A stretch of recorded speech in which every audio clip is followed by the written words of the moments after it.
Okay, this is part 3 of the Minpins. And when we left off, little Billy was in the Forest of Sin, and he had just met these tiny little people that live in the trees called the Minpins. So here, this is a fun picture, I think. Here's little Billy peeking into the tree. Little Billy shifted his position and placed one eye right up against the square hole that was no bigger than a postage stamp. What he now saw was quite marvelous. He saw a room that was lit by a pale yellow light of some sort, and it was furnished with beautifully made miniature chairs and a table. To one side was a four-poster bed. It was like one of the rooms little Billy had once seen in the Queen's doll's house at Windsor Castle. "It's beautiful," little Billy said. "Are they all as lovely as this one?" "Most are smaller," the old Minpin said. "This one is very grand because I am the ruler of this tree. My name is Don Minnie. What is yours?"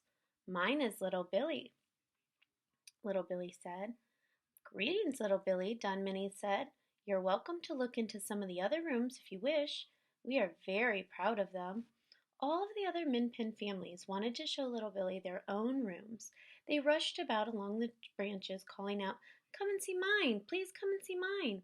Little Billy began climbing about and peeking into the tiny windows. Through one window he saw a bathroom just like his own at home, only 1,000 times smaller. And through another he saw a classroom with lots of tiny desks and a blackboard at one end. In every room there was a stairway in one corner leading up to the room above. As little Billy went from window to window, the Minpins followed him, clustering around and smiling at his exclamations of wonder. "They're all absolutely marvelous," he said.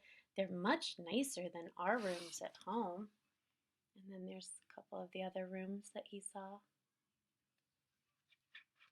Wouldn't that be so cool?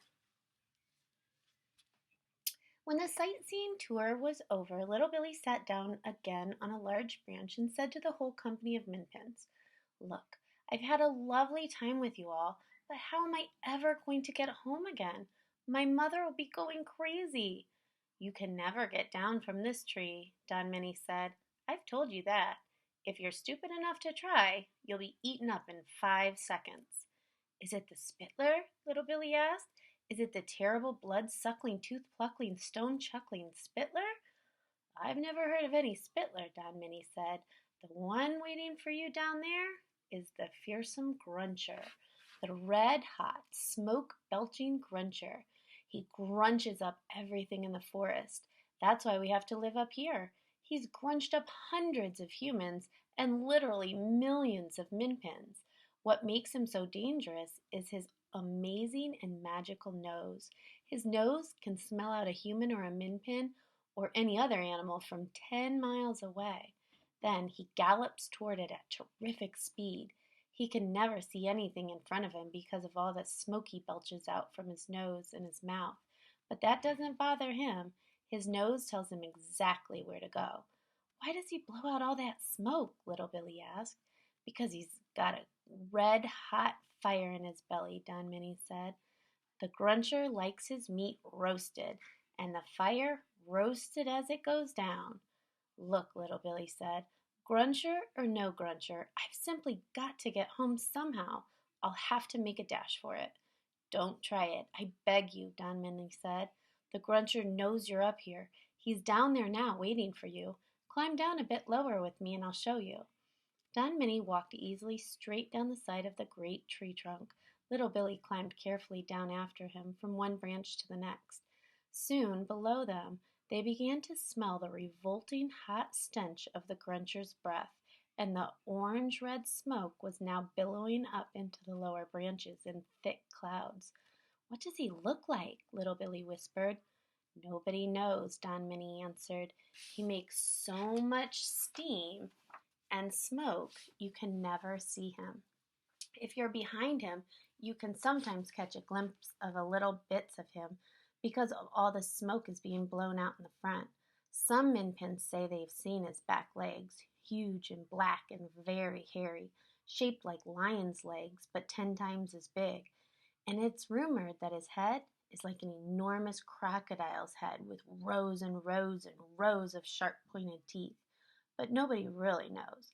Mind you, he must have gigantic nose holes to be able to blow out all that smoke. They stayed still, listening, and they could hear the Cruncher pawing the ground at the base of the tree with his giant hooves and snorting with greed. He smells you, Don Minnie said. He knows you aren't far away. He'll wait forever to get you now. He adores humans, and he doesn't catch them very often. Humans are like strawberries and cream to him. You see, for months he's been living on a diet of minpins, and 1,000 minpins is not even a snack for him. The brute is ravenous. I like that word. Little Billy and Don Minnie climbed back up the tree to where all the other minpins were gathered. They seemed glad to see little Billy come safely back. "Stay up here with us," they said to him. "We'll look after you."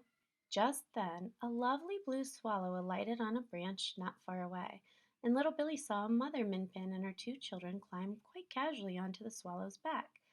Then the swallow took off and flew away with its passengers seated comfortably between its wings.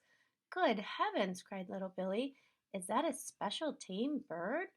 "Not at all," Don Minnie said. "We know all the birds. The birds are friends. We use them all the time for going places.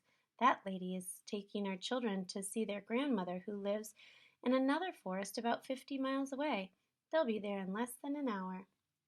"Can you talk to them?" little Billy asked. "To the birds, I mean?" "Of course we can talk to them," Don Minnie said. "We can summon them any time we want if we have to go somewhere. How else would we get our supplies of food up here? That redhead cruncher makes it impossible for us to walk anywhere in the wood." "Do the birds like doing this for you?" little Billy asked. "They'll do anything for us," Don Minnie said. "They love us, and we love them. We store food for them inside the trees so they don't have to starve when the icy cold winter comes along." Suddenly, all sorts of birds were alighting on the branches of the tree around where little Billy was sitting, and the minpins were climbing onto their backs in droves. Most of the minpins had small sacks slung over their shoulders. "At this time of the day, they go off to collect food," Don Minnie said. "All the grown-ups have to help in getting food for the community. The population of each tree looks after itself. Our large trees are like your cities and towns, and the small trees are like your villages."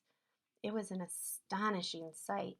Every kind of wonderful bird was flying in and perching on the branches of the great tree, and as soon as one landed, a minpin would climb onto its back and off they would go. There were blackbirds and thrushes and skylarks and ravens and starlings and jays and magpies and many kinds of small finches. It was all very fast and well organized. Each bird seemed to know exactly which minpin it was collecting, and each minpin knew exactly which bird he or she had ordered for the morning. "The birds are our cars," Don Minnie said to little Billy. "They're much nicer, and they never crash."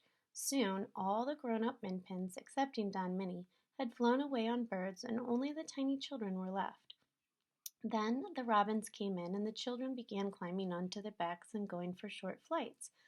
Don Minnie said to little Billy, "The children all practice learning to fly on robins. Robins are sensible and careful birds, and they love the little ones." Little Billy simply stood there staring. He could hardly believe what he was seeing. How cool would that be? That would be so fun. Oh, this is a cool picture. Look at. They're all flying, getting on the birds. All right, we're going to stop there, but before you go on to the next part, try to make a prediction. How is little Billy going to get out of these tree? We know the minpins ride these birds, but he is obviously too big to ride a bird. Do you have a prediction?